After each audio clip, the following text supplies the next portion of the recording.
فلسطین دفاع میکنیم. ইরানের সাবেক সর্বোচ্চ ধর্মীয় নেতা আয়াতুল্লাহ আলী খামেনির বদলে নেতানিয়াহুকেই চায় ইরান। ইরানের ইসলামী বিপ্লবী গার্ড বাহিনী আইআরজিসি এবার সরাসরি ইসরায়েলি প্রধানমন্ত্রীকে লক্ষ্যবস্তু করার হুঁশিয়ারি দিয়েছে।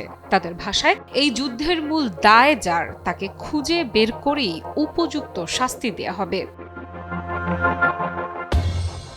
ইরানি গণমাধ্যমে প্রকাশিত আইআরজিসির এক বিবৃতিতে বলা হয়েছে, ইসরায়েলি প্রধানমন্ত্রী বেনিয়ামিন নেতানিয়াহু একজন শিশু হত্যাকারী অপরাধী। যদি এই অপরাধী বেঁচে থাকে তাহলে তাকে খুঁজে বের করে ধাওয়া করা এবং হত্যার চেষ্টা অব্যাহত রাখা হবে। এই বক্তব্য সামনে আসার পরই নতুন করে চাঞ্চল্য তৈরি হয়েছে আন্তর্জাতিক অঙ্গনে। ইরানের এই হুঁশিয়ারি এমন এক সময়ে এলো যখন মধ্যপ্রাচ্যে সংঘাত ক্রমেই ভয়াবহ রূপ নিচ্ছে। ইরানের বিভিন্ন লক্ষ্যবস্তু ঘিরে ইসরায়েল ও যুক্তরাষ্ট্রের সামরিক তৎপরতা বাড়ার পর থেকেই তেহরান ক্রমাগত কঠোর ভাষায় প্রতিক্রিয়া জানিয়ে আসছে।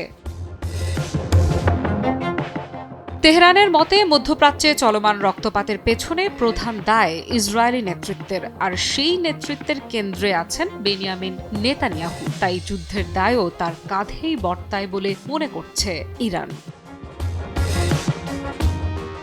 বিশ্লেষকেরা বলছেন, সাধারণত কোনো রাষ্ট্র সরাসরি কোনো বিদেশি নেতাকে লক্ষ্য করে এ ধরনের ঘোষণা খুব কমই দেয়। কিন্তু আইআরজিসির এই বক্তব্য দেখিয়ে দিচ্ছে যে বর্তমান সংঘাত কতটা তীব্র অবস্থায় পৌঁছেছে। এর আগে ইরানের শীর্ষ নেতাদের বিরুদ্ধে ইসরায়েলের বিভিন্ন গোপন পরিকল্পনার অভিযোগ তুলেছিল তেহরান। বিশেষ করে ইরানের সর্বোচ্চ নেতা আয়াতুল্লাহ আলী খামেনিকে লক্ষ্য করে ইসরায়েলি ষড়যন্ত্রের অভিযোগ বহুবার করেছে ইরানি কর্মকর্তারা। কি বুঝলেন ভাই? অনলি জেডাই চাই। এবার সেই প্রেক্ষাপটেই যেন পাল্টা বার্তা দিল ইরান। তেহরান বলছে, যদি তাদের নেতৃত্বকে টার্গেট করা হয় তাহলে ইসরায়েলি নেতৃত্বও নিরাপদ থাকবে না।